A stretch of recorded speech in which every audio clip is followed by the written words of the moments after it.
Bonjour et bienvenue à cette nouvelle présentation d'Evotech. L'objet de cette vidéo est de vous montrer la configuration de base à appliquer sur les mobiles Android afin de pouvoir les connecter sur votre serveur Evotech. Lors de la première exécution après l'installation sur les tablettes ou smartphones, vous tomberez forcément sur cet écran qui va vous demander l'adresse de votre serveur, le nom d'utilisateur d'accès à la base de données, le mot de passe de l'utilisateur d'accès à la base de données, le port à utiliser, le nom de la base de données. L'adresse du serveur, c'est typiquement l'adresse IP publique de votre box ADSL. Moi, je vais saisir là une adresse IP locale, parce que je suis dans un émulateur pour la démo, mais habituellement, c'est toujours votre adresse IP publique que l'on saisit ici. Pour pouvoir la retrouver, il suffit de vous connecter depuis un poste de votre réseau d'entreprise. Vous allez sur le site monadresseip.com et il va vous indiquer en clair quelle est l'adresse IP à utiliser. Allez, on y va. Ensuite, le nom d'utilisateur, ça c'est bien le nom d'utilisateur pour accéder à la base de données. Ça n'est en rien le login du technicien. Le mot de passe, même chose, c'est le mot de passe de l'utilisateur pour accéder à la base de données. Ensuite, le port, alors par défaut c'est 4900, vous avez la possibilité de le changer, mais il faut qu'il corresponde au port qui a été défini sur le serveur de votre base de données. Donc sans indication autre, il n'y a pas lieu de changer ce port. Ensuite, le nom de la base de données, par défaut c'est Evotech, mais vous pourriez très bien remplacer ce nom-là. Il faut qu'il corresponde au nom de la base de données qui a été créée côté société, côté base de données. Voilà, on fait appliquer. Vous avez un message qui vous demande si vous voulez réinitialiser les données en local. Comme là, c'est une première installation, il n'y a aucune donnée en local. Ce n'est pas un changement de société, c'est vraiment une première connexion. Donc, il n'y a pas lieu de lui dire de purger les données. Mais on peut le faire malgré tout, ça n'aura pas d'incidence.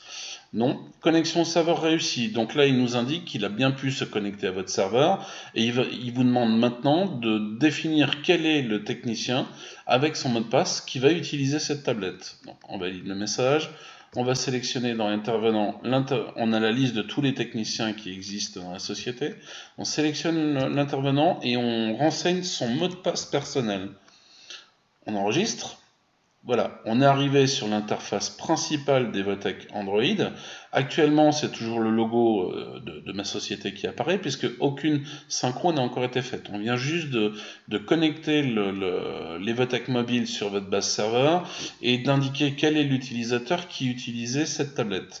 Maintenant, première étape à réaliser, enfin plutôt dernière étape, pardon, c'est de lancer une synchronisation pour pouvoir récupérer toutes les données qui sont actuellement sur votre serveur, que ce soit la base client, la base article, les interventions déjà créées, mais aussi tout ce qui concerne le paramétrage, ainsi que les coordonnées de la société et le logo de votre société. Donc ici, bouton synchro, et là on va lancer une synchronisation. Voilà, la synchronisation est partie. La première synchronisation est une synchronisation totale, c'est-à-dire ça dépend de la volumétrie de votre base de données, mais elle peut prendre un temps relativement important. Là, je vais mettre en pause la vidéo, attendre la fin de la synchro et je reprends. La synchronisation complète vient de se terminer. Alors, la première synchronisation est la plus longue, peut prendre pas mal de temps, ça va dépendre de la volumétrie de votre base de données. Les synchronisations ultérieures qui sont faites en différentiel. Ça signifie que, quelle que soit la taille de la base de données, les synchros suivantes sont très très rapides. Là, en l'occurrence, ça m'a pris 5 minutes pour une synchro complète sur un dossier relativement important. Les synchros ultérieures se font en moins de 30 secondes. Allez, on valide le message synchro terminé, on arrive sur le menu et là on constate tout de suite qu'on a bien récupéré le logo de la société et on voit les prochaines interventions à réaliser dans le tableau du bas. Ce sont les interventions qui sont pour moi à réaliser, classées de la prochaine à réaliser à la plus lointaine à réaliser. La liste des clients est accessible aussi, les fournisseurs, enfin tout est accessible. Donc j'espère que cette vidéo vous sera utile et je vous dis à bientôt.